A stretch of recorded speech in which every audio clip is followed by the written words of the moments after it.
তাই আমাদেরকেই এই সমাজকে রূপান্তর করতে হবে।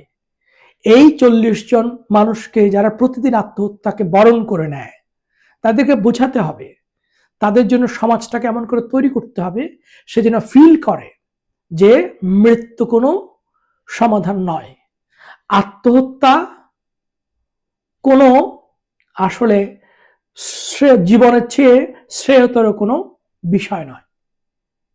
এই জিনিসটা তৈরি করার কালেকটিভ দায়িত্ব আমাদের সবার।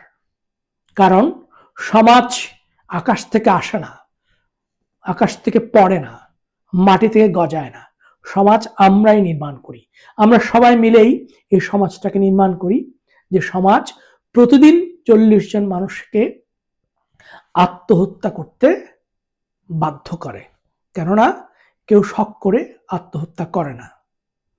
আমরা সবাই যদি একটু বিষয়টাকে গভীরভাবে চিন্তা করি এবং এটাকে একটা কালেক্টিভ রেসপন্সিবিলিটি হিসেবে নিয়ে এবং সমাজের ইতিবাচক রূপান্তরে যদি আমরা ভূমিকা রাখতে পারি, তাহলে হয়তো এই মানুষগুলো মৃত্যুর চেয়ে জীবনকেই শ্রেষ্ঠ মনে করে মৃত্যুকে নয় জীবনকে আলিঙ্গন করবে।